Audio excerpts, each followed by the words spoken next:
খুব শঙ্কিত হওয়ার কোনো কারণ নাই। কোনো পক্ষ হয়তো চেষ্টা করেছিল যে সাম্প্রদায়িক সম্প্রীতি বিনষ্টের কোনো কিছু করা যায় কিনা। বোমা নিয়ে একটা আতঙ্ক কাজ করছে মেট্রো রেলে, আপনি সে বিষয়ে কি বলবেন যে আতঙ্কটা কাজ করছে? প্রথমটা কি ছিল? বোমা। বোমা আতঙ্ক।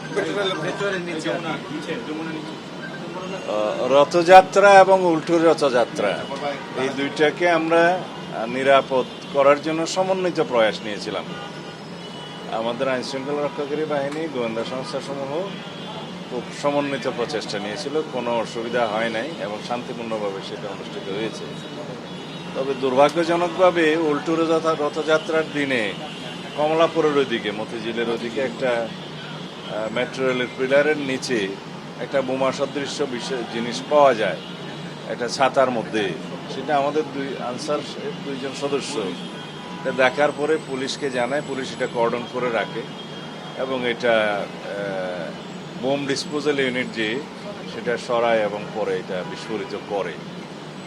এতে করে খুব শঙ্কিত হওয়ার কোনো কারণ নাই। কোনো পক্ষ হয়তো চেষ্টা করেছিল যে সাম্প্রদায়িক সম্প্রীতি বিনষ্টের কোনো কিছু করা যায় কিনা।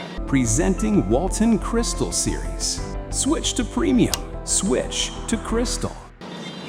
তারা হয়তো চেষ্টা করেছিল, আমরা সেটা সেভাবে দেখেছি এবং একটা তদন্ত পরিচালনা করছি আমরা এর পিছনে কারা আছে ফাইন্ড আউট করার জন্য। এরপরে আশুলিয়াতে আরেকটা এরকম বোমা সদৃশ্য জিনিস পাওয়া গিয়েছে, যে একটা ব্যাগ রেখে গেছে একজন দুষ্কৃতকারী। পরে সেটা একই কায়দায় উদ্ধার করে আমরা বিস্ফোরিত করেছি। এই ঘটনাগুলোর যোগসূত্র আছে কিনা সেটা তদন্ত করতে বলেছি আমরা, তদন্ত পরিচালিত হচ্ছে। তবে আগের সময়ের তুলনায় যদি আমরা তুলনামূলক বিবরণী দেই একই সময়ে এই বিষয়গুলো কীরকম হয়েছে তার তুলনায় এটা অনেকটা কম।